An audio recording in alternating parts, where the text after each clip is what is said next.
اگر کوئی شخص نمازی کے آگے سے گزر جائے تو اس کی نماز ٹوٹے گی یا نہیں؟ نماز نہیں ٹوٹے گی، مگر یہ عمل جائز نہیں ہے اور نمازی کو چاہیے اس کو روکے۔ مفتی صاحب، اسلام میں بیوی کے حقوق کیا ہیں؟ برائے مہربانی مختصر وضاحت کریں۔ پہلا حق یہ ہے کہ اس کو کے لیے مناسب گھر کا انتظام کرے۔ سمجھتے ہو؟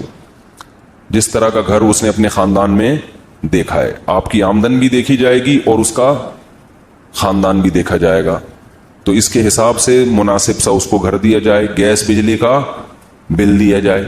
اگر وہ ایسے خاندان میں ہے کہ ان خاندان میں ایئر کنڈیشن کے بغیر رہنے کا رواج نہیں ہے، تو آپ کو ایئر کنڈیشن کا انتظام بھی بولتے کیوں نہیں کرنا پڑے گا، کیونکہ قرآن کہہ رہا عاشروہن بالمعروف، تو ہر ایک کا عرف دوسرے سے مختلف۔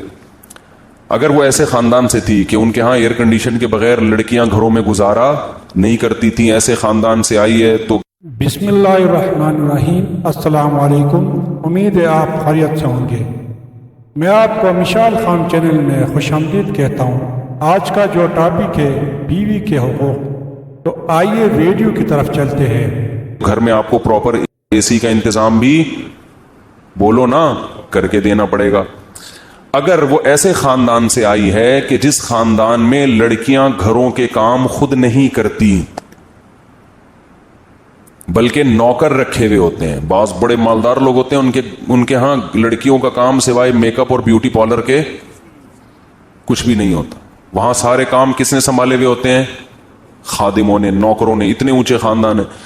تو پھر آپ کو اس کے لیے ملازم کا انتظام بھی، آپ اپنے حقوق اپنی منہ سے آواز نہیں نکل رہی، شادیوں پہ بیان کرتا ہوں سارے نعرے لگا۔ میں پشاور میں تھا، ایک نے نعرہ لگایا مفتی طارق مسعود زندہ باد، دوسرے نے کہا 4 شادیاں زندہ باد۔ مجھے بڑی ہنسی آئی، میں نے کہا الحمدللہ ان کے دماغ میں 4 شادیاں گھول کے ہم نے پلا دی، بس یہی بہت بڑا مقصد حاصل ہو گیا، ان کو کھوپڑی میں بیٹھ گئی یہ بات۔ نعرے لگ رہے ہیں بھائی اب تو آپ لوگ نہ لگائیں، بڑائے مہربانی بھائی، ویڈیو نہ بنائیں، ٹھیک ہے؟ اچھا خیر، تو کیا تھا؟ تو اگر وہ ایئر کنڈیشن میں رہنے کی عادت ہے اس کو، تو آپ کو اے سی کا انتظام کر کے دینا پڑے گا۔ اگر نہیں عادت ان کے گھر میں نہیں ہے تو پھر ضروری بھی نہیں، آپ پہ بھی لازم نہیں ہے۔ اگر ان کے گھر میں ملازم کام کیا کرتے تھے تو آپ کو ملازم کا انتظام کر کے دینا پڑے گا۔ اگر ان کے گھر میں رواج یہ تھا، اتنی اونچی فیملی ہے کہ بیویاں شوہروں کے لیے کھانا بولو نہیں پکاتی، بلکہ شوہر کے لیے بھی ملازم اور بیگم کے لیے بھی باہر سے، یہ سسٹم تھا، تو پھر آپ بھی اس سے کھانا بولتے کیوں نہیں پکوا۔ لیکن نارملی ایسا ہوتا نہیں ہے۔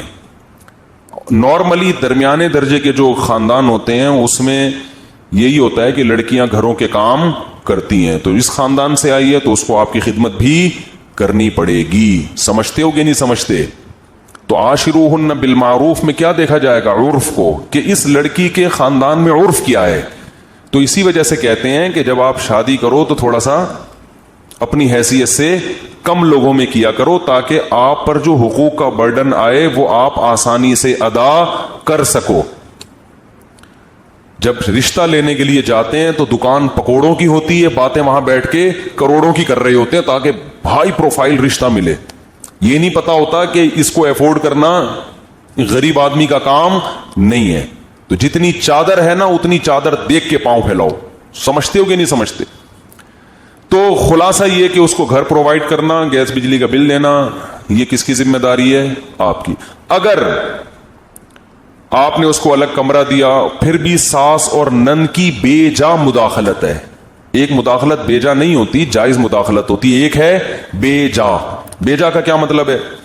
جب چاہیں دیور صاحب آ کے کمرہ کھول کے اندر جھانک لیتے ہیں، بیگم بھابھی کیا کر رہی ہے، اس کا اپنا کوئی سیپریٹ کوئی لاکر ہی نہیں ہے، اس کا کوئی اپنی چیزیں رکھنے کا انتظام ہی نہیں ہے۔ جب چاہیں ساس خامخواہ میں، کبھی کبھار تو ہوتا ہے لیکن ہر وقت ہی اس کو کوئی اپنی پرائیویسی نہیں ہے، تو پھر مرد پر لازم ہے کہ اس کو اپنے والدین سے الگ گھر لے کر دے۔ سمجھتے ہو؟ بعض خاندانوں میں ایسا رواج ہے کہ دیور صاحب جب چاہے منہ اٹھا کے آ جاتے ہیں، وہ جس حالت میں بیٹھی ہوئی ہے اس کو شرم آتی ہے، سسر صاحب گھس آتے ہیں۔ بھائی بیٹی بھی جب جوان ہو جائے تو باپ ایسے داخل نہیں ہوتا بیٹی کے کمرے میں, تھوڑا سا نوک کرتا ہے, اس کو سمٹنے کا موقع دیتا ہے, گھسے چلے آ رہے ہیں, وہ کس حال میں بیٹھی ہوئی ہے, نہیں جی ہمارا گھر ہے.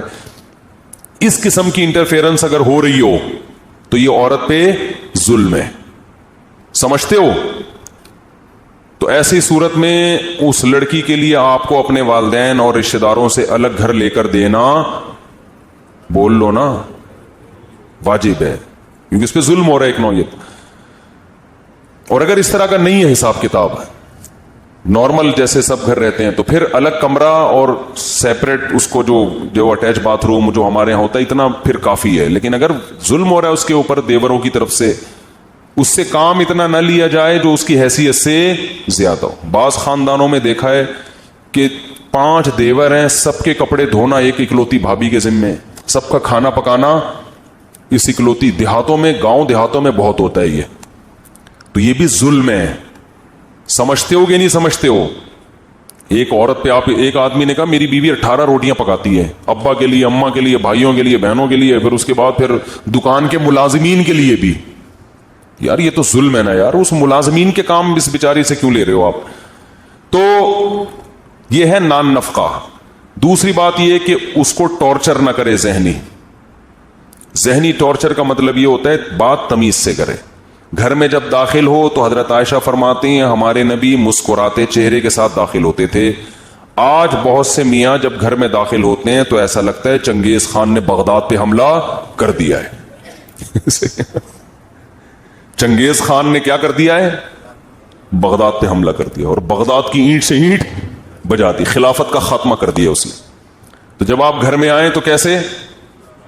اور عورت کی بھی ذمہ داری ہے, جب یہ میاں آ کے مسکراہٹ دیے تو آپ نے بھی آگے سے مسکراہٹ کا جواب مسکراہٹ سے دینا ہے. وہ بھی جلی اور ٹھنی بیٹھی بھی ہوتی ہے, یہ کوئی ٹائم ہے آنے کا؟ وہ یہیں سے پڑھنا شروع ہو جاتا ہے. تو محبت کا کبھی کبھار اس سے اظہار کرے. ہمارے نبی امی عائشہ جہاں سے پانی پیا کرتی تھیں گلاس میں, برتن میں, ہمارے نبی بھی وہیں سے منہ لگا کے پانی پیتے تھے. سمجھتے ہو؟ اور تھوڑی بہت اس کی خامیوں کو مرد کیا کرے؟ برداشت. کیونکہ نبی کی صحیح حدیث ہے کہ عورت پوری سیدھی نہیں ہو سکتی, اس کی خامیوں کو برداشت کرو گے تو گھر چلے گا. برداشت کی پالیسی ختم ہو گئی تو عورت 100% صحیح نہیں ہوگی بلکہ گھر ٹوٹ جائے گا. سمجھتے ہو بات کو؟ تو کیا کرنا ہے؟ ایک حد ہے, ایسا نہیں کہ وہ بیچ کے کھا گئی آپ کو, بینک میں رکھوا دیا کہ یہ قسطوں پہ گاڑی چاہیے, رہن کے طور پر میرا میاں رکھا ہوا ہے آپ نے, ٹھیک ہے نا. تو یہ پراپر, یعنی کبھی کبھار محبت کا اظہار کرے, اس سے تمیز سے بات کرے. گھر میں گدھوں کی طرح چیخے بولتے کیوں نہیں. ایک آخری بات میں اہم کر دوں, اگر اس میں کوئی عیب ہے تنزیہ لہجے میں اس کی اصلاح نہ کرے. یہ بہت بڑا فالٹ ہے آج کل مارکیٹ میں. مثال کے طور پر کھانا نہیں پکانا آتا تو اس کا طریقہ یہ ہے کہ تم نے کھانا بہت اچھا بنایا ہے, تھوڑا سا یوٹیوب پہ سرچ کرو اور اچھا بنا سکتی ہو. آئی بس. لیکن ہوتا کیا ہے, تمہارے ماں باپ نے کھانا پکانا نہیں سکھایا تمہیں, یہ کیا بنا کے لے آئی. اور ساسیں یہ کام ماشاءاللہ, سوائے ان ساسوں کے جو میرا بیان نہیں سن رہی, سوری, جو میرا بیان سن رہی ہیں, الٹا ہو گیا,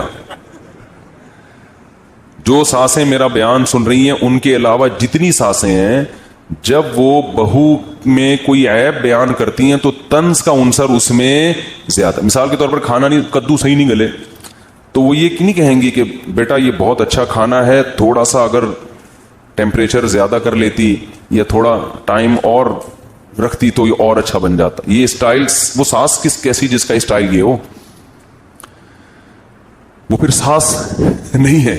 اس کا اسٹائل یہ ہوتا ہے لگتا ہے تمہارے ماں باپ نے تمہیں کدو پکانا بھی نہیں, اب یہ بھی ہمیں ہی کرنا پڑے گا. وہ جل بھن کے نا اس کے دھواں نکلنا شروع ہو جاتا ہے بہو کے.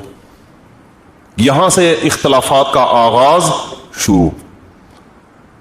تو وہ بیچاری شریف شرفا ہوگی تو چپ رہے گی, اور اگر پڑھی لکھی ہے, کانفیڈنس ہے اس میں, تو ساس کو بھی اینٹ کا جواب پتھر سے کریں. اچھا تمہاری ماں نے سکھا دیا ہوگا, ہم تو بے وقوف ہیں, ہمیں تو کچھ بھی نہیں آتا. یہی کہے گی, ہاں تمہاری ماں نے تمہیں بہت کچھ سکھایا, ہم تو کیا ہیں,